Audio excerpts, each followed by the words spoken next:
ಸ್ನೇಹಿತರೆ, ಮೀಡಿಯಾ ಮಾಸ್ಟರ್ಸ್ಗೆ ಸ್ವಾಗತ ಸುಸ್ವಾಗತ. ಗೆಳೆಯರೆ, ಬ್ರಿಟನ್ನಲ್ಲಿ ಪ್ರಧಾನಿ ಕೀರ್ ಸ್ಟಾರ್ಮರ್ ರಾಜೀನಾಮೆಯನ್ನು ಕೊಟ್ಟಿದ್ದಾರೆ. ಅಲ್ಲಿಗೆ ಹೊಸ ಪ್ರಧಾನಿಯ ಆಯ್ಕೆ ಆಗಬೇಕು. ಕಳೆದ 10 ವರ್ಷಗಳಲ್ಲಿ 6 ಮಂದಿ ಪ್ರಧಾನಿಗಳನ್ನು ಬದಲಿಸುವ ಮೂಲಕ ಈಗ 7ನೇ ಪ್ರಧಾನಿಯ ಆಗಮನಕ್ಕೆ ಸಜ್ಜುಗೊಂಡ ಬ್ರಿಟನ್ ದೊಡ್ಡ ರಾಜಕೀಯ ಅತಂತ್ರವನ್ನ ಅನುಭವಿಸ್ತಾ ಇದೆ.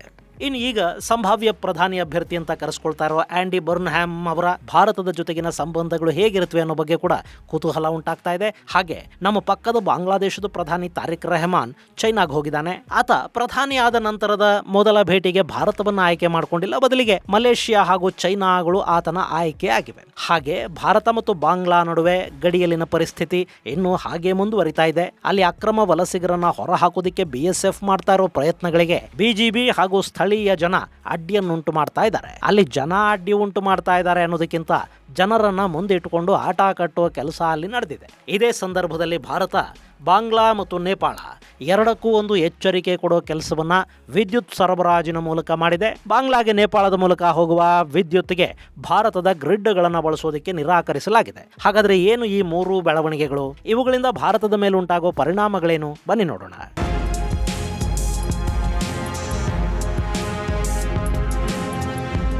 ಗೆಳೆಯರೆ, ಬ್ರಿಟನ್ ಕಳೆದ 10 ವರ್ಷಗಳಿಂದ ಅತೀ ಅನ್ಸೋಷ್ಟು ರಾಜಕೀಯ ಸ್ಥಿರತೆಯನ್ನ ಎದುರಿಸ್ತಾ ಇರೋ ದೇಶ. ನಮ್ಮಲ್ಲಿ ಕೂಡ 2 ದಶಕಗಳ ಹಿಂದೆ ಪರಿಸ್ಥಿತಿ ಹೀಗೆ ಇತ್ತು. ರಾಜೀವ್ ಗಾಂಧಿ ಅವರ ಹತ್ಯೆಯ ನಂತರ ಬಂದ ಸರ್ಕಾರಗಳಿಗೆ ಬಹುಮತ ಇರಲಿಲ್ಲ. ಪದೇ ಪದೇ ಸರ್ಕಾರಗಳು ಬಿದ್ದುವು ಅಥವಾ ಪ್ರಧಾನಿಗಳು ಬದಲಾದರೂ ಅದು ದೇಶದ ಆರ್ಥಿಕ ಅಭಿವೃದ್ಧಿಯ ಮೇಲೆ ದೊಡ್ಡ ಪರಿಣಾಮವನ್ನು ಬೀರ್ತಾ ಹೋಯಿತು. ಯಾವುದೇ ದೇಶದಲ್ಲಿ ಸ್ಥಿರ ಸರ್ಕಾರ ಇಲ್ಲದೆ ಇದ್ರೆ ಒಂದಷ್ಟು ದಿನಗಳ ಕಾಲ ಕೂಡ ಸರ್ಕಾರ ನಿಲ್ಲೋದಿಕ್ಕೆ ಸಾಧ್ಯ ಇಲ್ಲ ಅನ್ನೋ ತರದ ವಾತಾವರಣ ಇದ್ರೆ ಸರ್ಕಾರಿ ಯಂತ್ರಾಂಗ ಕೆಲಸ ಮಾಡೋದನ್ನ ನಿಲ್ಲಿಸಿಬಿಡುತ್ತೆ. ಅಲ್ಲಿ ಇಡೀ ವ್ಯವಸ್ಥೆ ಹಳ್ಳ ಹಿಡಿದು ಹೋಗುತ್ತೆ. ಬ್ರಿಟನ್ನ ಪರಿಸ್ಥಿತಿ ಈಗ ಹಾಗೆ ಕಾಣ್ತಾ ಇದೆ. ಕಳೆದ ಬಾರಿ ಅಲ್ಲಿ ಕನ್ಸರ್ವೇಟಿವ್ ಪಾರ್ಟಿಯ ಸರ್ಕಾರ ಇತ್ತು.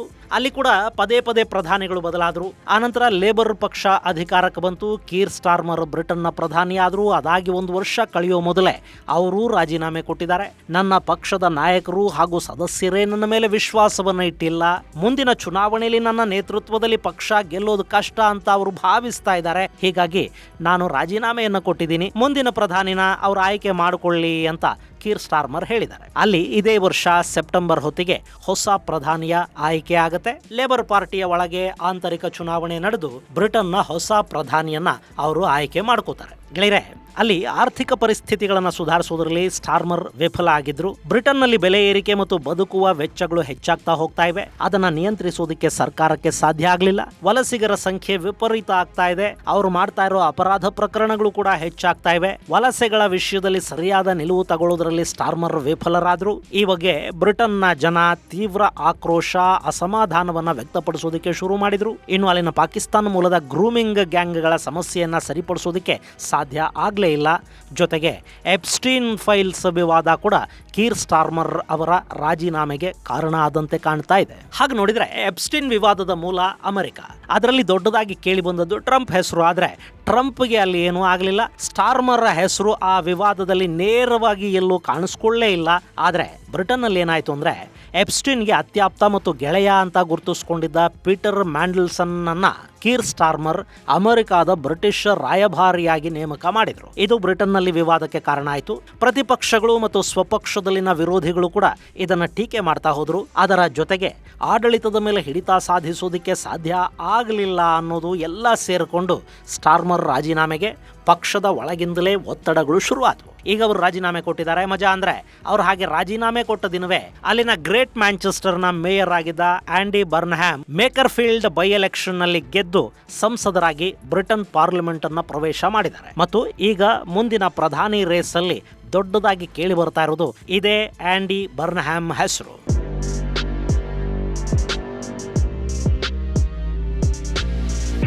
ಗೆಳೆಯರೆ, ಆಂಡಿ ಗ್ರೇಟ್ ಮ್ಯಾಂಚೆಸ್ಟರ್ನ ಮೇಯರ್ ಆಗಿದ್ರು. ಆತ ಅಲ್ಲಿ ತುಂಬಾ ಚೆನ್ನಾಗಿ ಕೆಲಸ ಮಾಡಿದ್ದಾರೆ. ಸಾಕಷ್ಟು ಆರ್ಥಿಕ ಸುಧಾರಣೆಗಳನ್ನು ತಗೊಂಡು ಬಂದಿದ್ದಾರೆ. ಅಲ್ಲಿನ ವ್ಯವಸ್ಥೆಗಳನ್ನು ಸುಧಾರಿಸಿದ್ದಾರೆ ಅಂತ ಹೇಳಲಾಗುತ್ತೆ. ಹೀಗಾಗಿ ಮುಂದಿನ ಪ್ರಧಾನಿ ಹುದ್ದೆಗೆ ಆಂಡಿ ಪರ ಒಂದು ವಾತಾವರಣ ಅಲ್ಲಿ ಕಾಣ್ತಾ ಇದೆ. ಇನ್ನು ಆತ ಅಪ್ಪಟ ರಾಜಕಾರಣಿ. ಅಂದ್ರೆ ಯಾವುದೋ ಒಂದು ನಿಲುವಿಗೆ, ಒಂದು ಸಿದ್ಧಾಂತಕ್ಕೆ ಅಂಟಿಕೊಂಡ ಮನುಷ್ಯ ಆತ ಅಲ್ಲ. ಈ ಹಿಂದೆ ಅಂದರೆ 2015ರ ಸಂದರ್ಭದಲ್ಲಿ ಇಸ್ರೇಲ್ ಪರ ದೊಡ್ಡದಾಗಿ ಆ್ಯಂಡಿ ಮಾತಾಡ್ತಾ ಇದ್ರು. ಲೇಬರ್ ಪಾರ್ಟಿಯಲ್ಲಿನ ಇಸ್ರೇಲಿ ಬೆಂಬಲಿಗರ ತಂಡ ಲೇಬರ್ ಫ್ರೆಂಡ್ಸ್ ಆಫ್ ಇಸ್ರೇಲ್ನ ಸದಸ್ಯರಾಗಿದ್ದರು. ನಾನು ಲೇಬರ್ ಪಕ್ಷದ ನಾಯಕನಾದರೆ ಮೊದಲ ಭೇಟಿ ಇಸ್ರೇಲಿಗೆ ಅಂತೆಲ್ಲ ಮಾತಾಡಿದ್ರು. ಆದರೆ 2023ರ ಹೊತ್ತಿಗೆ ಅವರ ದನಿಯಲ್ಲಿ ಸಣ್ಣ ಬದಲಾವಣೆಗಳು ಕಾಣಿಸ್ಕೊಂಡ್ವು. ಇಸ್ರೇಲ್ ಮೇಲೆ ಹಮಾಸ್ ಮಾಡಿದ ದಾಳಿಯನ್ನ ಆ್ಯಂಡಿ ತೀವ್ರವಾಗಿ ಖಂಡಿಸಿದರಾದರೂ ಗಾಜಾ ಮೇಲೆ ಇಸ್ರೇಲ್ ಮಾಡಿದ ದಾಳಿಯನ್ನ ನೇರವಾಗಿ ಸಮರ್ಥಿಸಿಕೊಳ್ಳೋದಿಕ್ಕೆ ಆತ ಹೋಗಲಿಲ್ಲ. ಇನ್ನು ಇಸ್ರೇಲ್ ಗಾಜಾದ ಮೇಲೆ ಮಾಡ್ತಾ ಇದ್ದ ದಾಳಿಯನ್ನು ತಕ್ಷಣ ನಿಲ್ಲಿಸಬೇಕು ಅಂತ ಸ್ಟಾರ್ಮರ್ಗೂ ಮೊದಲು ಕರೆ ಕೊಟ್ಟಿದ್ದು ಇದೇ ಆ್ಯಂಡಿ ಬರ್ನ್ಹ್ಯಾಮ್. ಹಾಗಂತ ಗಾಜಾದಲ್ಲಿ ಇಸ್ರೇಲ್ ನರಮೇಧ ಮಾಡ್ತಾ ಇದೆ ಅನ್ನೋ ಆರೋಪಗಳನ್ನು ಆತ ಒಪ್ಪಿಕೊಳ್ಳಿಲ್ಲ. ಇಲ್ಲಿ ಸಿಂಪಲ್ ಆಗಿ ಹೇಳಬೇಕು ಅಂದರೆ ಕೀರ್ ಸ್ಟಾರ್ಮರ್ ಇಸ್ರೇಲನ್ನು ಬೆಂಬಲಿಸುವ ಹೊತ್ತಿಗೆ ಆ್ಯಂಡಿ ಪ್ಯಾಲೆಸ್ಟೀನ್ ಬಗ್ಗೆ ನಮಗೆ ಮೃದು ಧೋರಣೆ ಇದೆ ಅನ್ನೋದನ್ನು ತೋರಿಸ್ಕೊಂಡ್ರು. ಅದರ ಪರಿಣಾಮ ಮ್ಯಾಂಚೆಸ್ಟರ್ ಚುನಾವಣೆಯಲ್ಲಿ ಅವರು ಗೆಲ್ಲೋದಕ್ಕೆ ಸಾಧ್ಯ ಆಯಿತು. ಬ್ರಿಟನ್ನ ಸಾಕಷ್ಟು ಕಡೆಗಳಲ್ಲಿ ಮುಸ್ಲಿಂ ಮತಗಳು ಡೆಮೊಕ್ರೆಟಿಕ್ರಿಂದ ದೂರ ಆದರೂ ಕೂಡ ಗ್ರೇಟ್ ಮ್ಯಾಂಚೆಸ್ಟರ್ ಚುನಾವಣೆಯಲ್ಲಿ ಮುಸ್ಲಿಮರು ಆ್ಯಂಡಿ ಪರ ನಿಂತರು. ಸೊ ಆ್ಯಂಡಿ ಬರ್ನ್ಹ್ಯಾಮ್ಗೆ ವೋಟ್ ಬ್ಯಾಂಕ್ ರಾಜಕಾರಣವನ್ನು ಹೇಗೆ ಮಾಡಬೇಕು ಅನ್ನೋದು ತುಂಬ ಚೆನ್ನಾಗಿ ಗೊತ್ತಿದೆ. ಇನ್ನು ವಲಸೆಗಳ ವಿಷಯದಲ್ಲಿ ಕೂಡ ಈತ ಮೊದಲು ವಲಸಿಗರ ಪರ ಮಾತಾಡ್ತಾ ಇದ್ರು. ಈಗ ವಲಸೆಗಳು ಬ್ರಿಟನ್ಗೆ ಶಾಪ ಆಗ್ತಾ ಇವೆ ಅಂತ ಮಾತಾಡೋದಕ್ಕೆ ಶುರು ಮಾಡಿದ್ದಾರೆ. ಗ್ರೇಟ್ ಮ್ಯಾಂಚೆಸ್ಟರಲ್ಲಿ ಗ್ರೂಮಿಂಗ್ ಗ್ಯಾಂಗ್ ವಿರುದ್ಧ ತನಿಖೆಗೆ ಆದೇಶ ಕೊಟ್ಟಿದ್ದ ಆ್ಯಂಡಿ ಬಗ್ಗೆ ಅಲ್ಲಿ ಅವರ ಪ್ರತ್ಯರ್ಥಿಗಳು ಬೇರೆಯದ್ದೇ ರೀತಿಯಲ್ಲಿ ಆರೋಪಗಳನ್ನು ಮಾಡ್ತಾರೆ. ಆತ ಮನಸ್ಸು ಮಾಡಿದರೆ ಪಾಕಿಸ್ತಾನಿ ಗ್ರೂಮಿಂಗ್ ಗ್ಯಾಂಗ್ ವಿರುದ್ಧ ಕಠಿಣ ಕ್ರಮಗಳನ್ನು ಕೈಗೊಳ್ಳಬಹುದಿತ್ತು. ಅಲ್ಲಿ ಪಾಕ್ ಮೂಲದ ಗ್ಯಾಂಗುಗಳು ಅಪ್ರಾಪ್ತ ಹೆಣ್ಣು ಮಕ್ಕಳ ಮೇಲೆ ಅತ್ಯಾಚಾರ ಮಾಡ್ತಾ ಇವೆ ಅನ್ನೋದು ಗೊತ್ತಿದ್ದು ಕೂಡ ಆ್ಯಂಡಿ ಆ ಬಗ್ಗೆ ಸೂಕ್ತ ಕ್ರಮಕ್ಕೆ ಮುಂದಾಗಲಿಲ್ಲ ಅನ್ನೋ ಆರೋಪಗಳು ಅವರ ಮೇಲಿವೆ. ಆದರೆ ಆ್ಯಂಡಿ ಅಪರಾಧ ಪ್ರಕರಣಗಳ ವಿರುದ್ಧ ನಾವು ಕೆಲಸ ಮಾಡ್ತೀವಿ ಅಂತ ಹೇಳ್ಕೊಳ್ತಾ ಇದ್ದಾರೆ. ಸದ್ಯದ ವಾತಾವರಣವನ್ನ ನೋಡ್ತಾ ಇದ್ರೆ ಬ್ರಿಟನ್ನ ಮುಂದಿನ ಪ್ರಧಾನಿಯಾಗಿ ಆ್ಯಂಡಿ ಬರ್ನ್ಹ್ಯಾಮ್ ಆಯ್ಕೆಯಾಗೋ ಎಲ್ಲ ಲಕ್ಷಣಗಳು ಕಾಣ್ತಾ ಇವೆ. ಆತನ ಅದೃಷ್ಟ ಕೂಡ ಎಷ್ಟು ಚೆನ್ನಾಗಿದೆ ಅಂದ್ರೆ ಆತ MP ಆಗಿ ಆರಿಸಿ ಬಂದ ಕೂಡಲೇ ಪ್ರಧಾನಿಯಾಗುವ ಅವಕಾಶವನ್ನ ಕೈಗೆಟುಕಿಸಿಕೊಂಡಿದ್ದಾರೆ. ಈ ಆ್ಯಂಡಿ ಪ್ರಧಾನಿ ಆದರೆ ಭಾರತ ಹಾಗೂ ಬ್ರಿಟನ್ ಸಂಬಂಧಗಳು ಹೇಗಿರುತ್ತವೆ ಅನ್ನೋ ಪ್ರಶ್ನೆ ಕೂಡ ಇಲ್ಲಿದೆ. ಈತ ಗ್ರೇಟ್ ಮ್ಯಾಂಚೆಸ್ಟರ್ ಮೇಯರ್ ಆಗಿದ್ದಾಗ ಭಾರತೀಯ ರಾಯಭಾರ ಕಚೇರಿ ಜೊತೆ ಉತ್ತಮ ಸಂಬಂಧಗಳನ್ನ ಇಟ್ಕೊಂಡಿದ್ರು. ಭಾರತ ಹಾಗೂ ಮ್ಯಾಂಚೆಸ್ಟರ್ ನಡುವೆ ಸಾಂಸ್ಕೃತಿಕ ಹಾಗೂ ವ್ಯಾಪಾರ ಸಂಬಂಧಗಳು ಬೆಳೆಯೋದಕ್ಕೆ ಕಾರಣ ಆದ್ರು. ಸದ್ಯಕ್ಕೆ ಬ್ರಿಟನ್ ಆರ್ಥಿಕ ಸಮಸ್ಯೆಯಲ್ಲಿ ಕೂಡ ಇರೋದ್ರಿಂದ ಆ್ಯಂಡಿ ವ್ಯಾಪಾರ ಲಾಭಗಳ ಕಡೆಗೆ ಹೆಚ್ಚು ಗಮನ ಕೊಡ್ತಾರೆ. ಹೀಗಾಗಿ ಭಾರತದ ಜೊತೆಗೆ ಸಂಬಂಧಗಳು ಚೆನ್ನಾಗೇ ಇರುತ್ತವೆ ಅನ್ನೋದು ಒಂದು ವಾದ.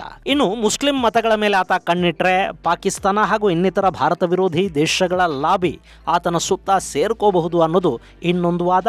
ಅಲ್ಲಿ ಏನಾಗುತ್ತೆ ಅನ್ನೋದಕ್ಕೆ ಕಾಲಾನೇ ಉತ್ತರ ಕೊಡಬೇಕು. ಇನ್ನು ಬ್ರಿಟನ್ನ ಪರಿಸ್ಥಿತಿಯನ್ನ ನೋಡ್ತಾ ಇದ್ರೆ ಈತ ಕೂಡ ಹೆಚ್ಚು ದಿನ ಪ್ರಧಾನಿಯಾಗಿ ಮುಂದುವರಿತಾರೆ ಅಂತೇನು ಅನ್ಸೋದಿಲ್ಲ. ಅದನ್ನು ನಾವು ಕಾದು ನೋಡಬೇಕಿದೆ.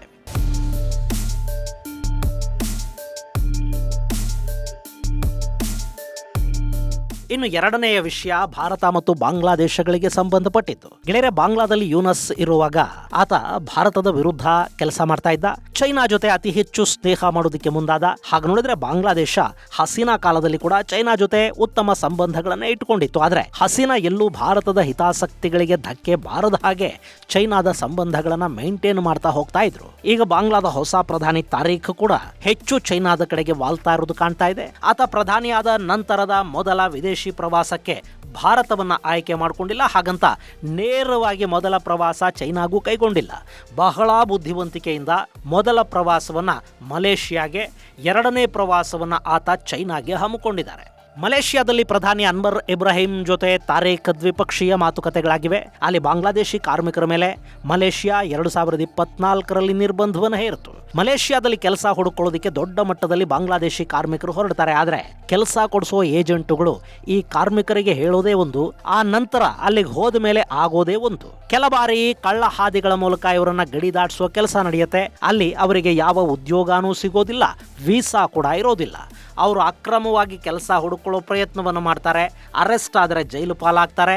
ಇದೆಲ್ಲ ಹೆಚ್ಚಾಗ್ತಾ ಇದೆ ಅಂದಾಗ ಮಲೇಷಿಯಾ ಬಾಂಗ್ಲಾದೇಶಿಯರಿಗೆ ಬಾಗಿಲುಗಳನ್ನು ಮುಚ್ಚಿತು. ನಮ್ಮಲ್ಲಿ ಬಾಂಗ್ಲಾದ ಜನಕ್ಕೆ ಕೆಲಸ ಇಲ್ಲ ಅಂತ ಹೇಳ್ತು. ಈಗ ಆ ಬಗ್ಗೆ ಮಾತುಕತೆಗಳನ್ನು ನಡೆಸಿ ನಮ್ಮ ವರ್ಕ್ ಫೋರ್ಸ್ಗೆ ನಿಮ್ಮಲ್ಲಿ ಅಧಿಕೃತವಾಗಿ ಕೆಲಸ ಕೊಡಿ ಅಂತ ಬಾಂಗ್ಲಾ ಪ್ರಧಾನಿ ತಾರೀಖ್ ಮಲೇಷಿಯಾಗೆ ಮನವಿ ಮಾಡಿದ್ದಾರೆ. ಜೊತೆಗೆ ಜೈಲುಗಳಲ್ಲಿರುವ ಅಕ್ರಮ ವಲಸಿಗರ ಬಿಡುಗಡೆ ಮತ್ತು ಅವರಿಗಲ್ಲಿ ಕೆಲಸ ಮಾಡೋದಕ್ಕೆ ಅವಕಾಶ ಎರಡನ್ನೂ ಅವರು ಮಲೇಷಿಯಾ ಹತ್ರ ಕೇಳಿದ್ದಾರೆ. ಅರ್ಥ ಮಾಡ್ಕೊಳ್ಳಿ, ಅವರನ್ನ ಜೈಲುಗಳಿಂದ ಬಿಡುಗಡೆ ಮಾಡಿ ನಮ್ಮ ದೇಶಕ್ಕೆ ವಾಪಸ್ಸು ಕಳುಹಿಸಿ ಅಂತ ತಾರೀಖ್ ಕೇಳಿಲ್ಲ. ಬಾಂಗ್ಲಾದೇಶದ ಯಾವ ಅಕ್ರಮ ವಲಸಿಗನಿಗೂ ತಾನಿರೋ ದೇಶದಿಂದ ವಾಪಸ್ಸು ಬಾಂಗ್ಲಾಗೆ ಹೋಗೋದು ಇಷ್ಟ ಇಲ್ಲ. ಅದು ಸರ್ಕಾರಕ್ಕೂ ಇಷ್ಟ ಇಲ್ಲದ ಕೆಲಸ. ಹೀಗಾಗಿನೇ ಭಾರತದಲ್ಲಿರೋ ಅಕ್ರಮ ವಲಸಿಗರನ್ನು ಕೂಡ ಅವರು ವಾಪಸ್ ತಗೋತಾ ಇಲ್ಲ. ಇನ್ನು ಈ ಭೇಟಿಯ ನಂತರ ತಾರಿಕ್ ರೆಹಮಾನ್ ಚೈನಾಗೆ ಹಾರಿದ್ದಾರೆ. ಅಲ್ಲಿ ವಿದೇಶಾಂಗ ಸಚಿವ ವಾಂಗ್ ಈ ಮತ್ತು ಚೈನಾದ ಅಧ್ಯಕ್ಷ ಶಿ ಜಿನ್ಪಿಂಗ್ ಜೊತೆ ರೆಹಮಾನ್ ದ್ವಿಪಕ್ಷೀಯ ಮಾತುಕತೆಗಳನ್ನು ನಡೆಸ್ತಾರೆ. ಬಾಂಗ್ಲಾಗೆ ಸಾಲ, ಹೂಡಿಕೆಗಳು ಇವುಗಳನ್ನು ಆಕರ್ಷಿಸೋದು ಈ ಭೇಟಿಯ ಉದ್ದೇಶ. ಹಾಗೆ ಚೈನಾದಿಂದ ಬಾಂಗ್ಲಾದೇಶ ಒಂದಷ್ಟು ಆಯುಧಗಳನ್ನು ಖರೀದಿ ಮಾಡೋ ಮೂಡಲ್ಲಿ ಕೂಡ ಇದೆ. ಅದರಲ್ಲೂ ಒಂದು 24 ಜೆಟಿನ್ ಯುದ್ಧ ವಿಮಾನಗಳನ್ನು ಬಾಂಗ್ಲಾ ಖರೀದಿ ಮಾಡುತ್ತೆ ಅಂತ ಹೇಳ್ತಾ ಇದ್ದಾರೆ. ಇದರ ಬಗ್ಗೆ ಯೂನಸ್ ಟೈಮಲ್ಲೇ ಮಾತುಕತೆಗಳಾಗಿದ್ವು. ಆದರೆ ಆ ನಂತರ ಖರೀದಿ ಪ್ರಕ್ರಿಯೆ ನೆನೆಗುದಿಗೆ ಬಿದ್ದಿತ್ತು. ಈಗ ಹೊಸ ಪ್ರಧಾನಿ ಜೆಟಿನ್ ಯುದ್ಧ ವಿಮಾನಗಳ ಖರೀದಿ ಒಪ್ಪಂದಕ್ಕೆ ಸಹಿ ಹಾಕುವ ಸಾಧ್ಯತೆಗಳಿವೆ ಅಂತ ಹೇಳ್ತಾ ಇದ್ದಾರೆ. ಚೈನಾ ಈಗಾಗಲೇ ಬಾಂಗ್ಲಾದೇಶದಲ್ಲಿ ಸಾಕಷ್ಟು ಹೂಡಿಕೆಗಳನ್ನು ಮಾಡಿದೆ. ಚಿತ್ತಗ್ರಾಮ್ ಬಂದರು ಅಭಿವೃದ್ಧಿ ಯೋಜನೆಯನ್ನ ಚೈನಾನೇ ಮಾಡಿದೆ. ಹಾಗೆ ಅಲ್ಲಿ ನ್ಯೂಕ್ಲಿಯರ್ ಪವರ್ ಪ್ಲಾಂಟ್ ನಿರ್ಮಾಣಕ್ಕೆ ಸಹಾಯ ಮಾಡೋ ಮೂಲಕ ಬಾಂಗ್ಲಾದೇಶದ ಇಂಧನ ಕ್ಷೇತ್ರದಲ್ಲಿ ಸಹಾಯ ಮಾಡೋ ಭರವಸೆಯನ್ನು ಕೂಡ ಚೈನಾ ಕೊಟ್ಟಿದೆ. ಇಲ್ಲಿ ಯಾವ್ಯಾವ ಒಪ್ಪಂದಗಳಿಗೆ ಸಹಿ ಬೀಳುತ್ತೆ ಅನ್ನೋದನ್ನ ಭಾರತ ಗಮನಿಸ್ತಾ ಇದೆ.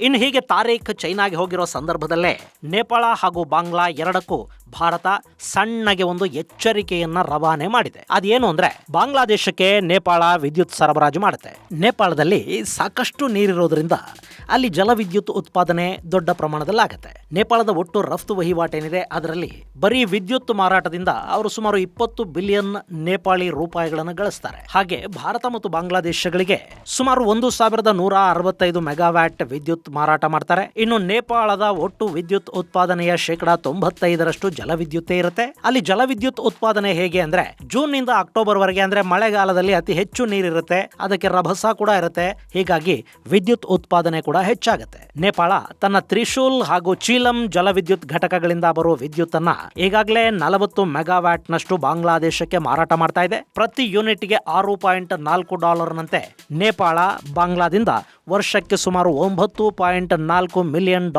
ಹಣವನ್ನ ಗಳಿಸ್ತಾ ಇದೆ. ಈ ವಿದ್ಯುತ್ ಅನ್ನ ನೇರವಾಗಿ ಅವರು ಬಾಂಗ್ಲಾಗೆ ಕಳುಹಿಸೋದಕ್ಕೆ ಸಾಧ್ಯ ಆಗುದಿಲ್ಲ. ಯಾಕೆಂದ್ರೆ ಎರಡು ದೇಶಗಳ ನಡುವೆ ಭಾರತ ಇದೆ. ಸೊ ಅದು ನಮ್ಮ ಬಿಹಾರದ ಮೂಲಕ ಬಂದು ನಮ್ಮ ಗ್ರಿಡ್ಗಳು, ನಮ್ಮ ಕಂಬಗಳು, ನಮ್ಮ ವೈರ್ಗಳ ಮೂಲಕವೇ ಬಾಂಗ್ಲಾದೇಶಕ್ಕೆ ಹೋಗಬೇಕು. ಇನ್ನು ಈಗ ಸೀಸನ್ ಶುರು ಆಯ್ತಲ್ಲ, ಸೊ ಇನ್ನೊಂದು 20 ಮೆಗಾವ್ಯಾಟ್ ವಿದ್ಯುತ್ ಖರೀದಿಗೆ ಬಾಂಗ್ಲಾ ನೇಪಾಳಕ್ಕೆ ಬೇಡಿಕೆ ಸಲ್ಲಿಸ್ತು. ಇವರು ಕೂಡ ಕೊಡೋದಿಕ್ಕೆ ರೆಡಿ ಆದ್ರು. ಆದ್ರೆ ಭಾರತದ ಸೆಂಟ್ರಲ್ ಎಲೆಕ್ಟ್ರಿಸಿಟಿ ಅಥಾರಿಟಿ CEA ಅದಕ್ಕೆ ಅನುಮತಿಯನ್ನ ಕೊಟ್ಟಿಲ್ಲ. ಅನುಮತಿ ನಿರಾಕರಿಸುವುದಕ್ಕೆ ತಾಂತ್ರಿಕ ಕಾರಣಗಳನ್ನು ಕೊಡಲಾಗಿದೆ. ಆದರೆ ನಿಜವಾದ ಕಾರಣ ಬೇರೆನೇ ಇದೆ. ಬಾಂಗ್ಲಾ ಹಾಗೂ ನೇಪಾಳ ಎರಡೂ ಕೂಡ ಭಾರತದ ಜೊತೆ ಆಟ ಆಡೋ ಪ್ರಯತ್ನವನ್ನು ಮಾಡ್ತಾ ಇವೆ. ಸೊ ನಾವಿಲ್ಲದೆ ಇದ್ರೆ ನಿಮ್ಮ ವ್ಯಾಪಾರಗಳು ಕೂಡ ನಡೆಯೋದಿಲ್ಲ ಅನ್ನೋದನ್ನ ಅವರಿಬ್ಬರಿಗೂ ಅರ್ಥ ಮಾಡಿಸಬೇಕು. ಹೀಗಾಗಿ ಮೊದಲ ಹೆಜ್ಜೆ ಅನ್ನೋ ಹಾಗೆ ಹೆಚ್ಚುವರಿ ಕರೆಂಟ್ ಮಾರಾಟ ಮಾಡೋದಕ್ಕೆ ಭಾರತ ಅನುಮತಿಯನ್ನ ನಿರಾಕರಿಸಿದೆ. ಗೆಳೆಯರೆ, ಇಲ್ಲಿ 20 ಮೆಗಾವ್ಯಾಟ್ ಅನ್ನೋದು ತುಂಬಾ ದೊಡ್ಡ ಪ್ರಮಾಣದ ವಿದ್ಯುತ್ ಅಲ್ಲ.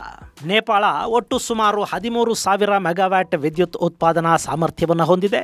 ಬಾಂಗ್ಲಾದೇಶಕ್ಕೆ ಸುಮಾರು 18,000 ಮೆಗಾವ್ಯಾಟ್ ವಿದ್ಯುತ್ ಬೇಕಾಗಿದೆ. ಭಾರತದಿಂದಲೂ ಅವರಿಗೆ ಕರೆಂಟ್ ಹೋಗ್ತಾ ಇದೆ. ಸೊ 20 ಮೆಗಾವ್ಯಾಟ್ ದೊಡ್ಡದಲ್ಲ. ಆದ್ರೆ ಇಲ್ಲವರಿಗೆ ಕೊಡ್ತಾ ಇರೋ ಮೆಸೇಜ್ ಇದೆ ನೋಡಿ, ಅದು ದೊಡ್ಡದಿದೆ.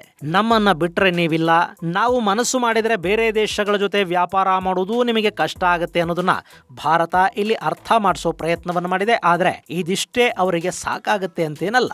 ಭಾರತವನ್ನ ಬ್ಲಾಕ್ ಮೇಲ್ ಮಾಡೋದಕ್ಕೆ ಬಾಂಗ್ಲಾ ಚೈನಾದ ಹತ್ತಿರಕ್ಕೆ, ಅಮೆರಿಕಾದ ಹತ್ತಿರಕ್ಕೆ ಹೋಗುತ್ತೆ. ಪಾಕಿಸ್ತಾನದ ಜೊತೆ ಸಂಬಂಧಗಳನ್ನು ಅವರು ಸುಧಾರಣೆ ಮಾಡ್ಕೋತಾ ಇದ್ದಾರೆ. ಹೀಗಾಗಿ ಬಾಂಗ್ಲಾಗೊಂದು ಪಾಠ ಕಲಿಸೋ ದಾರಿಯನ್ನ ಭಾರತ ಹುಡುಕಬೇಕು. ಬಾಂಗ್ಲಾದಲ್ಲಿ ಈಗಾಗಲೇ ಹಿಂದೂ ಪ್ರತಿಭಟನೆಗಳು ಶುರುವಾಗಿವೆ. ಚಿತ್ತಗ್ರಾಮ್ ಪ್ರದೇಶದಲ್ಲಿನ ಬುಡಕಟ್ಟು ಜನಾಂಗಗಳು ಅಲ್ಲಿನ ಸರ್ಕಾರದ ವಿರುದ್ಧ ಪ್ರತಿಭಟನೆಗೆ ಮುಂದಾಗ್ತಾ ಇವೆ. ಬ್ರಿಟನ್ ಜೊತೆಗಿನ ಭಾರತದ ಮುಕ್ತ ವ್ಯಾಪಾರ ಒಪ್ಪಂದ, ಯುರೋಪಿಯನ್ ಯೂನಿಯನ್ ಜೊತೆ ಮಾಡಿಕೊಳ್ತಾ ಇರೋ ಒಪ್ಪಂದಗಳು ಬಾಂಗ್ಲಾದೇಶದ ಗಾರ್ಮೆಂಟ್ಸ್ ಇಂಡಸ್ಟ್ರಿಯ ಬೇಡಿಕೆಗೆ ಹೊಡೆತ ಕೊಡ್ತಾ ಹೋಗುತ್ತವೆ. ಇದೆಲ್ಲ ಅವರಿಗೆ ಪಾಠ ಕಲಿಸಿದ್ರೆ ಭಾರತ ಹಾಗೂ ಬಾಂಗ್ಲಾ ಎರಡು ಮುಂದಿನ ದಿನಗಳಲ್ಲಿ ನೆಮ್ಮದಿಯಾಗಿರೋದಕ್ಕೆ ಸಾಧ್ಯ ಆಗುತ್ತೆ. ಇದು ಅವರಿಗೆ ಅರ್ಥ ಆಗತ್ತಾ? ಕಾದು ನೋಡಬೇಕು. ಇದು ಗೆಳೆಯರ ವಿಷಯ. ಮುಂದಿನ ಸಂಚಿಕೆಯಲ್ಲಿ ಮತ್ತಷ್ಟು ವಿಶೇಷಗಳ ಜೊತೆ ಮತ್ತೆ ಭೇಟಿಯಾಗೋಣ. ಅಲ್ಲಿವರೆಗೆ ಜೈ ಹಿಂದ್, ಜೈ ಕರ್ನಾಟಕ.